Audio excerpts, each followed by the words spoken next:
Cuando son las 8:07 de la mañana, recibimos en nuestros estudios a Edgar Alarcón, excontralor general de la República. Bienvenido. ¿Qué tal, Nicolás? Muy buenos días y un saludo a toda la audiencia. Ha estado usted más bien de perfil bajo en los últimos meses, ¿no? La verdad sí, de que dejé el cargo ya van 14, 15 meses que me he dedicado pues a atender y a sustentar la verdad que yo tenía con respecto a las investigaciones que se me aperturaron en el proceso. Claro, porque la pregunta que por lo menos para mí siempre quedó en el aire es ¿por qué salió realmente Edgar Alarcón de la Contraloría General de la República? Porque lo acusaron de vender carros, que era supuestamente incompatible, de haber favorecido a alguna empleada, o sea, ¿no? Pero en realidad las razones parecían ser otras, ¿no?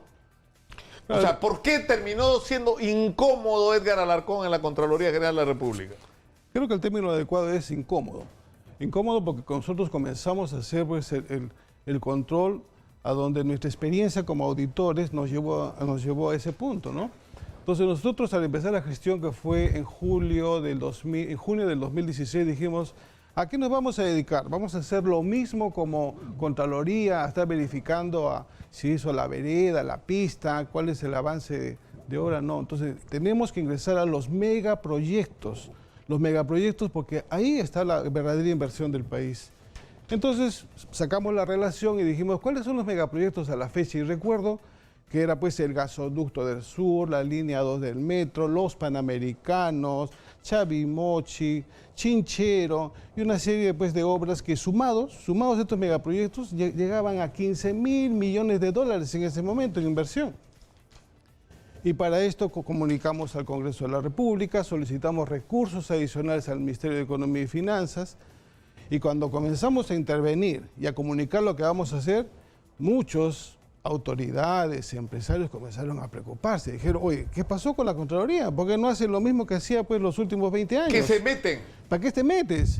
Tuve una visita solicitada, por ejemplo, por Afín, Gonzalo Prialé, que llegó a la Contraloría, Gonzalo Prialé, José Graña, señor Manzanares de Telefónica y acompañado también con un representante de Estudio Checopar que me dijo, Contralor, ¿qué está haciendo? ¿Por qué se va a meter a las obras? Va a intentar supervisar las obras en curso y eso va a hacer que se va a paralizar, va a espantar las inversiones. Caramba, pero el rol del Contralor, el rol del auditor es supervisar que las obras se ejecuten de acuerdo a las condiciones contractuales, nada más. Yo no voy a estorbar a nadie, le dije. No, por favor, revise ese tema, no puede ser.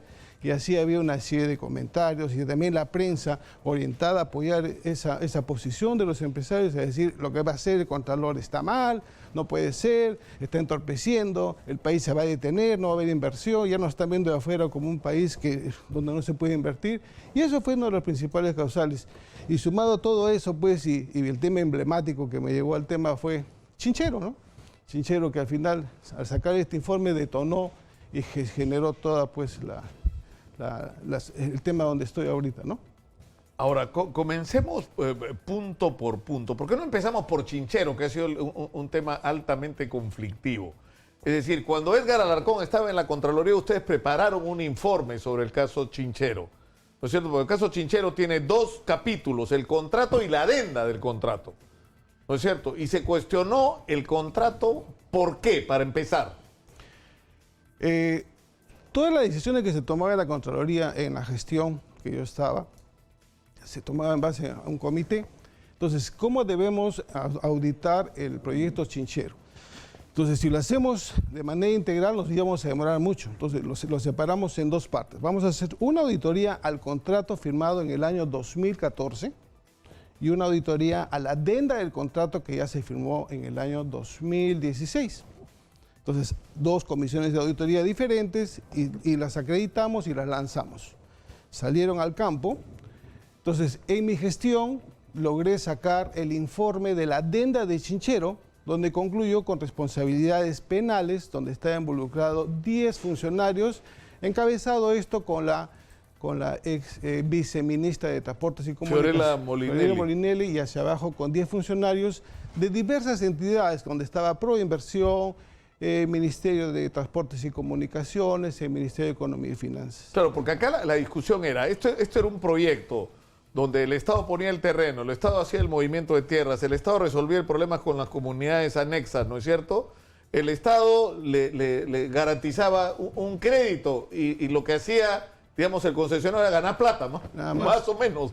Ese es el resumen del contrato de concesión de Chinchero, ¿no? Claro, y nosotros observamos la adenda porque todas las modificaciones que se incluían en la adenda no respetaban pues, las condiciones de competencia que finalmente se lanzó. Es decir, antes de la adenda lo que debió ocurrir, porque lo que se acreditó es que el concesionario, que era esta empresa Kunturhuasi, no tenía el respaldo financiero, no había cumplido con compromisos y por lo tanto era absolutamente legítimo en este momento decir este contrato no va. No va. Y estaba en Y en condiciones. vez de decir no va, se hizo una adenda. Y estaba en condiciones de hacerlo. Al momento de asumir el gobierno de PPK, decir, oye, ¿cuáles son las condiciones de las inversiones de las APP en este momento? ¿Por qué no ha caminado A, B y C? Si esta no caminó y hay, digamos, situaciones que no le ha permitido al concesionario, nosotros podemos resolver este contrato, porque estaban en el contrato. Pero al final se tomó la decisión de avanzar y firmaron la adenda y llevó a ese tipo de responsabilidades. Pero ¿qué pasa? Que nosotros también, como te decía hace un momento, iniciamos la auditoría al contrato 2014, gestión de Ollantumala. El año 2014 es un año emblemático porque se firmó tres grandes... Pasó de todo ahí, ¿no?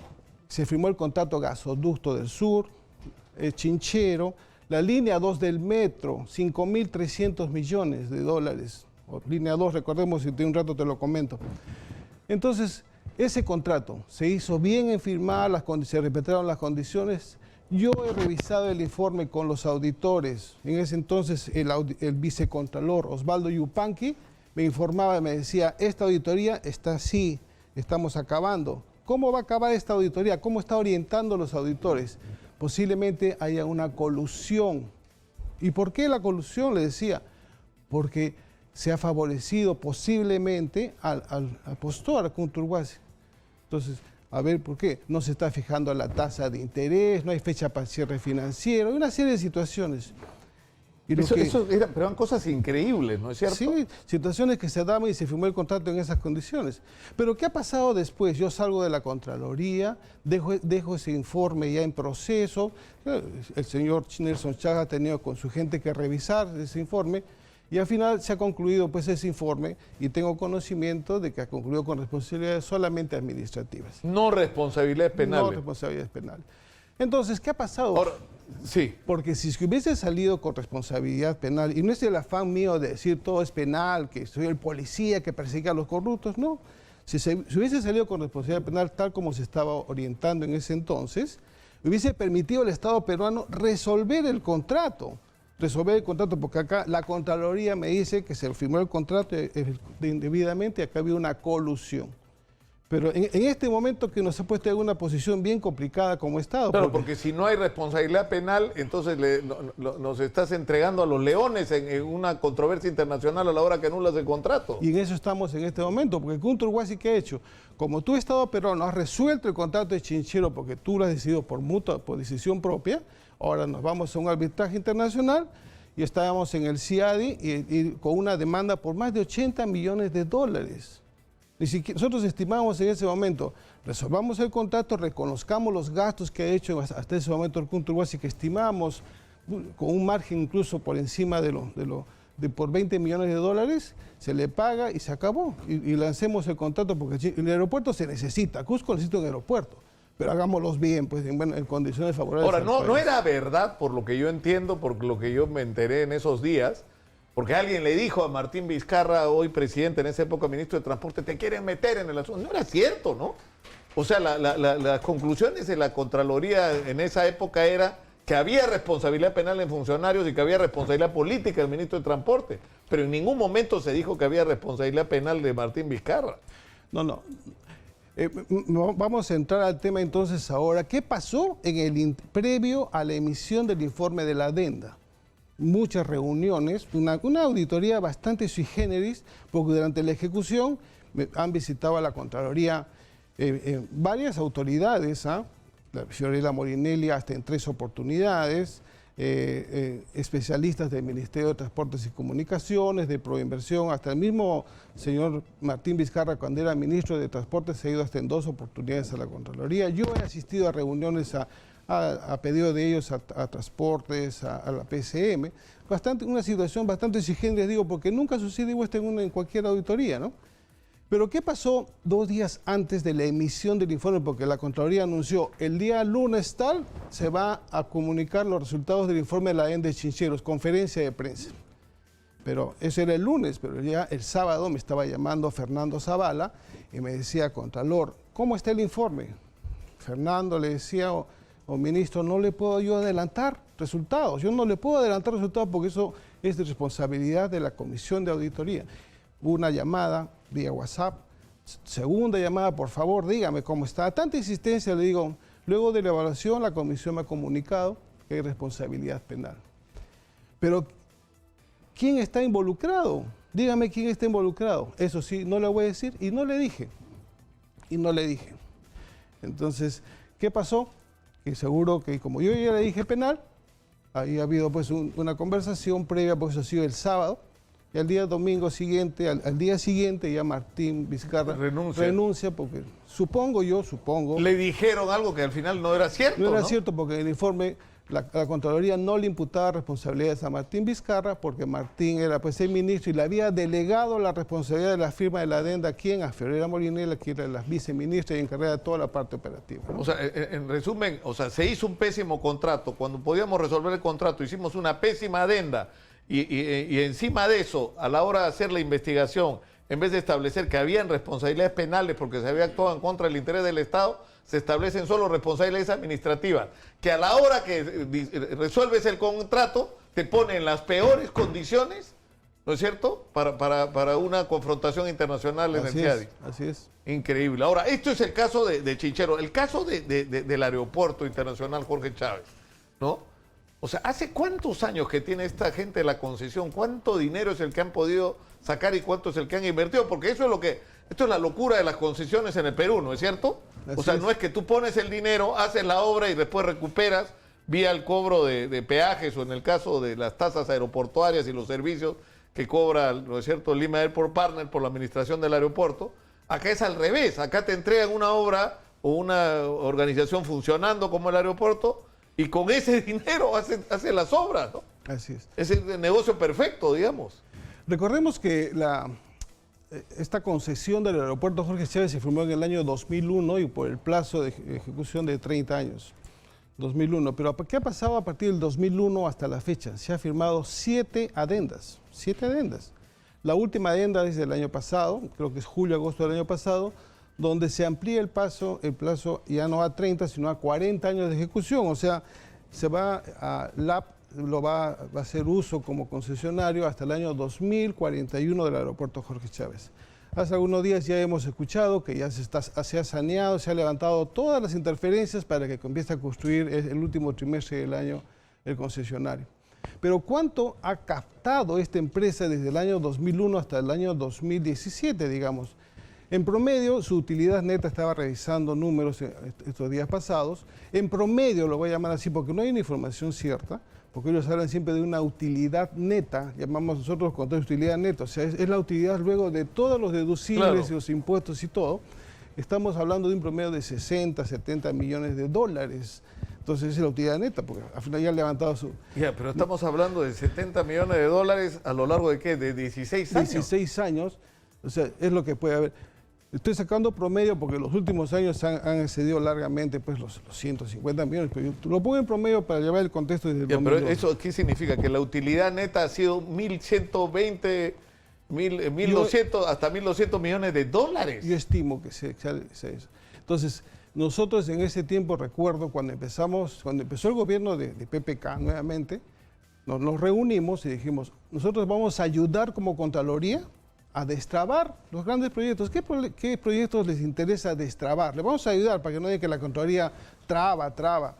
Y nos dijeron, aeropuerto Jorge Chávez, el tema de la interoceánica, la carretera de penetración de la sierra en el norte, había una carretera, y otra más por ahí. Entonces empezamos a revisar Y en el tema del aeropuerto Jorge Chávez le decíamos, ¿por qué no se exige que el concesionario vaya avanzando con las obras, digamos que no relacionadas con los terrenos que están en litigio? Claro, o sea, con las hay obras que no puedes hacer porque los terrenos aún no han sido transferidos, pero hay todo el resto que sí podrías hacer. ¿Por qué no se exige? No, que las condiciones contractuales, pero como se ha hecho ya 6 adendas o 5 adendas hasta ese entonces, ¿por qué no se hace una adenda y dice hoy, del 100% de obras tú puedes avanzar 40%, pero vayamos avanzando?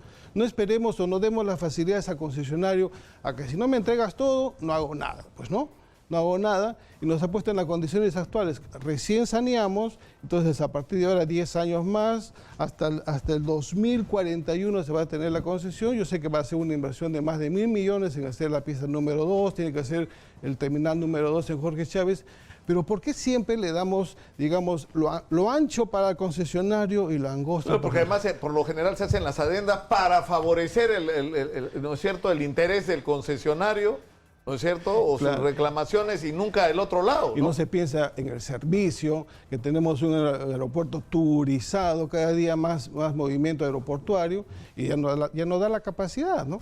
En esas condiciones estamos.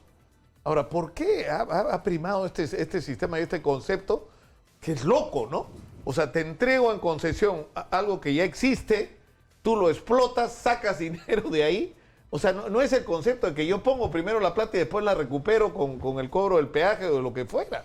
No, creo que está totalmente trastocado. Por supuesto que sí. Y nos hemos acostumbrado de que este concepto de concesión significa que yo cobro por los servicios por adelantado y con la plata que cobro voy haciendo la obra. Claro ejemplo es el tema de los peajes, ¿no? Cómo se está avanzando la obra de manera tan lenta, y con el cobro de los peajes ya largamente han cobrado todas las obras que se han hecho hasta el momento, ¿no? Entonces, es lo que está pasando en el país. Tenemos que tener mucho más cuidado, revisar la normatividad, la reglamentación, cómo se hacen estos contratos.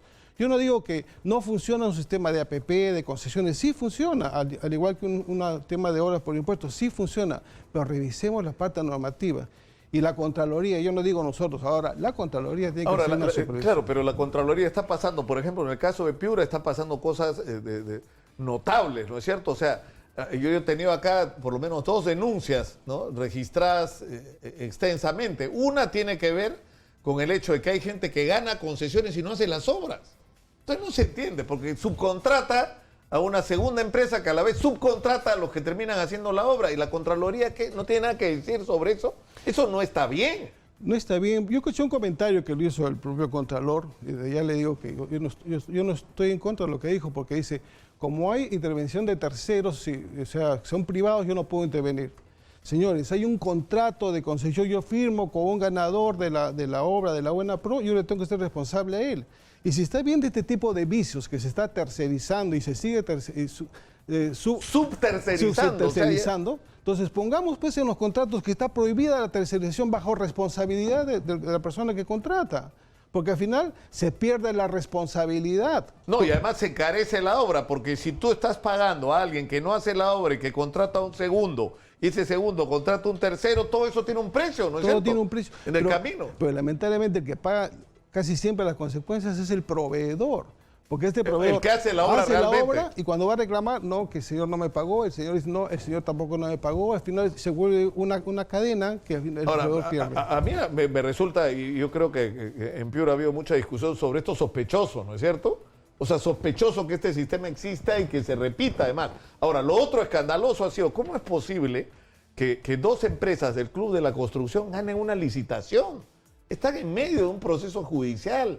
O sea, se han librado sus directivos de la cárcel hace unos días, están enfrentados a la posibilidad de embargos, de inmovilización de bienes, y están ganando licitaciones. Eso es lo que yo no entiendo. O sea, no podía hacer nada la Contraloría frente a una situación como esta. Lamentablemente la norma está así, ¿no? O sea, no es aceptable este tema, pero la norma dice que mientras la empresa no esté pues condenada, una condena firme, no sigue habilitada para contratar con el Estado. Lo que sí se podía hacer es que en las bases, o sea, si hay empresas que están en proceso de investigación, todos están, pues no pueden participar. O sea, poner condiciones claras desde el inicio. Tal como pasó, recordemos el tema de la CIRSA, ¿no?, de las interoceánicas, que en las bases decía, no pueden participar las empresas que tengan procesos de investigación, procesos judiciales. Y a pesar de eso, en el tema de la CIRSA, la Contraloría le dijo, me acuerdo en ese entonces, Rosa Urbina, oye, por si acaso, Odebrecht, estas empresas... ¿Tienen juicio con el Estado? Le comunicamos y a pesar de todo se firmó los contratos, ¿no? Ahora, ¿cómo se tendría que enfrentar el tema de los peajes? O sea, porque se discute sobre si, es decir, porque siempre se nos amenaza, ¿no es cierto? Si cuestionamos estas concesiones nos van a llevar a estos tribunales comerciales internacionales, al CIADI, nos van a terminar multando, va a ser una catástrofe nacional, o no van a venir los inversionistas porque hacemos que la ley se cumpla, medio loco, ¿no? Recuerdo que en el año 2017, en junio, se emitió el informe de una auditoría que empezamos precisamente al tema de los peajes de la línea María. Se inició una auditoría en la gestión de nosotros y dijimos, oye, revisemos el costo de las tarifas, se está implementando así bien las condiciones del contrato. Y producto de esta auditoría dijimos, oye, el precio del peaje que viene cobrando hasta ese momento era 5 soles, creo, 5 soles. Está sobrevalorado porque la fórmula de aplicación, de acuerdo al contrato, no se está tomando en cuenta. Una serie de situaciones que al final dijimos, oye, Municipalidad de Lima, este es el resultado y tú tienes que hacer el seguimiento y aplicar y solicitar que corrijan este tema. Entonces, hasta el momento no se ha hecho nada, me parece. Yo escuchaba al alcalde actual de la Municipalidad Metropolitana que hay un informe de Contraloría, que la Contraloría, pero... se tiene que actuar. Además, pero ¿qué se hace con otras observaciones? Ahora entiendo que ha habido con respecto al túnel de la línea María observaciones que hubieran impedido que el túnel sea inaugurado. Por ejemplo, que el tema de contraincendios, que no hay una garantía de seguridad en este momento en el tema de si se produce un incendio dentro del túnel. O por ejemplo, el uso de la tercera vía. El contrato dice que son 3 vías, solo están funcionando 2. 2 que han puesto ahí por ahí una separación de seguridad y no se puede hacer. Sí, y en este aspecto yo me voy a referir al nuevo modelo que según el Contralor Nelson Chávez está implementando en la Contraloría. Es el control concurrente. Yo lo califico como control complaciente. ¿Y por qué te digo esto? Porque en este momento que en Perú hay tanta corrupción, la corrupción se desborda, que todo el mundo te habla de corrupción. Entonces yo no puedo ir a ver una obra y decirle, oye, hermanito, acá te advierto, como decía por ahí un cómico, te advierto. Oye, no, señor, si hay responsabilidades, se tiene que decir, esta es la responsabilidad, tengo que sancionar al corrupto. Entonces, ¿qué está pasando en la línea María en el túnel? Dice, ha salido una comisión, ha hecho control concurrente, un servicio de control, y dice, hay una alerta que el sistema contra incendios del túnel de la línea María, o sea, tiene dificultades, tiene problemas, y es una alerta que podría causar un daño si hubiese un siniestro. Pero entonces, ¿por qué se ha puesto en uso la línea María si hay un problema ahí? ¿Se imaginan que hay un incendio debajo del túnel y no funciona el sistema contra incendio? Simplemente quedó una alerta. Entonces, si ya se ha puesto en funcionamiento, se está cobrando peaje por el uso, deberían ser 3 vías. Y no se ha cumplido con los requisitos mínimos. Entonces, claro, deberían ser 3 y son 2. Deberían ser 3 vías en funcionamiento. O sea, pero ahí hay capacidad de intervención de la Contraloría realmente. Por supuesto que sí. Un momentito, el contrato dice esto y acá no lo estás cumpliendo, entonces, no puedes hacer lo que ¿quién pretendes? es el responsable de haber reseccionado, poner en uso esta vía si no está cumpliendo con las condiciones contractuales? Punto. Nada más ese es el tema. ¿Quién es el responsable? No se está dando. Ahora, una última pregunta. Yo le mandé una carta a la Municipalidad de Lima preguntándole con el derecho a la transparencia informativa que me enseñen el documento donde la Municipalidad de Lima autoriza como concedente que OAS le venda a la empresa francesa Vinci. Y no me han contestado. Así como hay Nadie ha visto ese documento. Así como hay una adenda para hacer modificaciones a las condiciones del contrato, tiene que haber una adenda para hacer este cambio de concesionario, ¿no? ¿A quién se le ha dado? Y eso tendría que ser llevado al Consejo, supongo. Al Consejo, aprobado por el Consejo Municipal, poner en conocimiento de la Contraloría también. Entonces la Contraloría tiene ahorita lo que debía hacer es decir, dame esa adenda, ese documento, lo revisamos, cuáles son las condiciones de venta, cómo están las condiciones. Porque ese es su rol de la Contraloría. Claro, porque acá la conclusión es esta, es decir, no basta con que agarremos a la gente a la cual se le está procesando y que se ha acreditado que han cometido actos de corrupción y vayan presos. Se trata de corregir el sistema que permite que la corrupción haya operado y que sigue operando. Sí. Porque ¿qué es esto? O sea, lo que estamos viendo en la línea amarilla, en la reconstrucción, que la corrupción sigue operando. Sigue operando. Y permíteme, de repente ya estamos con nuestros tiempos, pero yo no estoy en contra del control concurrente, porque el control concurrente se ha hecho desde tiempos, me acuerdo, pues ya más de 20 años en la Contraloría. O sea, no ir al final para decir, uy, nos robaron, sino evitar que te roben. Por ejemplo, nosotros en nuestra gestión, en el año 2016, año cerrado, hemos hecho 1.600 auditorías de control posterior, 1.600. Control concurrente y servicios de control sumado, hemos hecho 4.000 servicios de control, 4.000. Entonces yo quisiera saber cuál es la producción de esta Contraloría en este momento, cuánto se está haciendo, cuál es lo que está produciendo, porque al final no escucho nada. ¿Por qué no se toca al Ejecutivo? Hay informes o por lo menos notas de prensa que diga he entrado a tal ministerio y hay algún riesgo. No, porque gobiernos locales, gobiernos regionales. No, o nos está pasando, porque nos está pasando lo de la línea amarilla, hay la discusión sobre el aeropuerto, hay la discusión sobre la reconstrucción y la información sale porque la prensa habla y ni siquiera toda la prensa. O sea, en el caso de la línea amarilla no va a hablar la gente del conglomerado más importante de medios porque el señor Graña está involucrado con Vinci, ¿no es cierto? O sea, es el nuevo administrador de la línea amarilla. Así, la línea 2 del metro. Si vamos por el Santa Anita, ese caos vehicular que viene soportando estos vecinos de ese lado, ya van más de 3 años y no se avanza. El contrato se firma en 2014, línea 2 del metro. El 2019 deberían estar terminadas 25 estaciones en su recorrido. Ate, Callao, 25 estaciones. ¿Cuántas han terminado hasta la fecha? 3.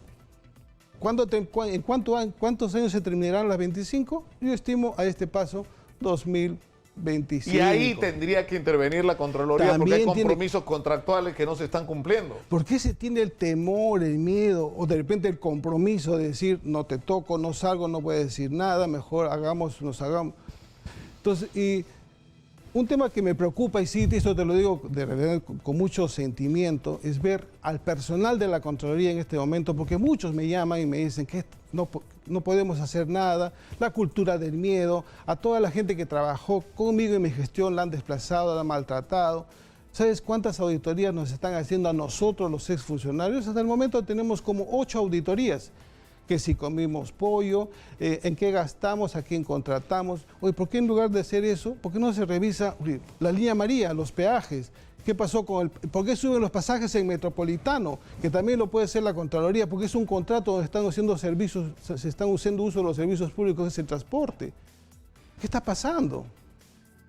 Edgar Alarcón, ex Contralor General de la República, ha estado con nosotros. Vamos a hacerlo a menudo, porque yo creo que no hemos hablado lo suficiente del metro, no hemos hablado del gasoducto, no hemos hablado de Talar, montones de cosas de las que hay que hablar, ¿no? Claro, cuando yo dejé en inicio, por ejemplo, la auditoría a la emisión de bonos de la deuda externa. Empezó el gobierno de PPK y se reperfiló la deuda por $7.000 millones. 7.000. Empezamos la auditoría. ¿Y qué ha pasado en esta gestión? Me han detenido la auditoría, no sé si la van a reiniciar. ¿Por qué no se ha continuado con esa auditoría? ¿En qué condiciones se ha reperfilado la deuda? Bueno, tenemos que terminar por hoy, pero quedamos pendientes porque tenemos tela para cortar, como se dice. Edgar Alarcón, ex Contralor General de la República, ha estado con nosotros. Vamos a la pausa, regresamos con más. Esto es Exitosa.